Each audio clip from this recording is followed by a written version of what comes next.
তো আজকে যারা আমাদের কোঠার বিরুদ্ধে আলোচনা সমালোচনা আন্দোলন কত কিছু করতেছে, এই আবেদ আলীর মাধ্যমে যারা চাকরি পেয়েছে, আমরা মুক্তিযোদ্ধারা ঘুষ দিতে পারি না। ঘুষের জামানা হয়ে গেছে, দুর্নীতির জামানা হয়ে গেছে। এদের সাথে যে আচার ব্যবহার সাধারণ মানুষ বা অনেক স্বাধীনতা বিরোধী চক্ররা রয়েছে, তারা আমাদের নাম শুনলে একটু আর চোখে দেখে। আমরা তাদের কাছে কোনো সম্মান বা তাদের কাছে কোনো মান পাই না। আমরা মনে করি যে এই কোঠা মুক্তিযোদ্ধার কোঠা। যতদিন এই কোঠাটা এ দেশে চালু থাকবে ততদিন মুক্তিযোদ্ধাদের কথা মানুষ মনে করবে। আমরা চাচ্ছি না যে আমার অযোগ্য ছেলে, আমি কোঠা পাইছি আর ঢুকাই দিলাম। পরীক্ষা তো গভর্নমেন্ট বলছেই যে পরীক্ষা অ্যাজ ইউজুয়াল সবার সাথে হবে, কিন্তু ওই ছেলেটা যেন আমার মুক্তিযোদ্ধার কোঠার নামে একটা থাকে।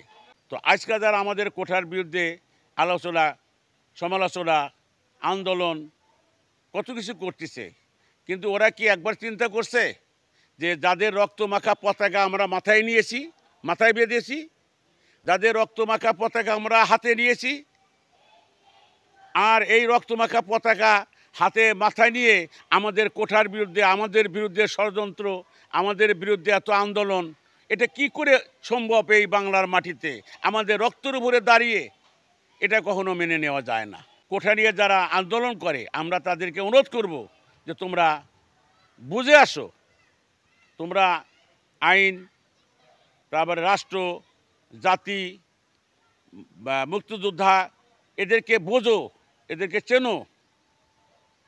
স্বাধীনতার যুদ্ধের সময় 7.5 কোটি মানুষ ছিল, তখন আমরা মাত্র 92,000 বীর মুক্তিযোদ্ধা বঙ্গবন্ধুর নির্দেশে আমরা ঝাঁপিয়ে পড়েছিলাম বহিঃশত্রুর হাত থেকে, আমরা এদের ছিনিয়ে নিয়েছি।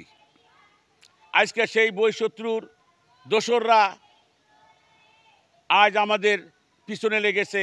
যারা 1971 সালেও লাগছিল, যারা 69-ও লাগছিল, পরবর্তীতেও লাগছিল, আজও সেই বিদ্যমান সেই কোটা আন্দোলন, মুক্তিযোদ্ধা বিরোধী আন্দোলন। এটা একটা দুঃখের জন্য, জাতির জন্য, দেশের জন্য বড় দুঃখের বিষয় ও অনুতাপের বিষয় যে সেই সব রাজাকারের সন্তানেরা, সেই সব স্বাধীনতা বিরোধী যারা ছিল তাদের দোসররা আজও পাকিস্তানি দোসররা পাকিস্তানি কায়দায় আমাদেরকে মুক্তিযুদ্ধর নাম মুছে ফেলার চেষ্টা করতেছে। আমরা মুক্তিযোদ্ধারা ঘুষ দিতে পারি না। ঘুষের জামানা হয়ে গেছে, দুর্নীতির জামানা হয়ে গেছে, কোনো সেক্টর বাদ নাই। ঘুষের দুর্নীতিতে ভরা সব সেক্টরগুলো।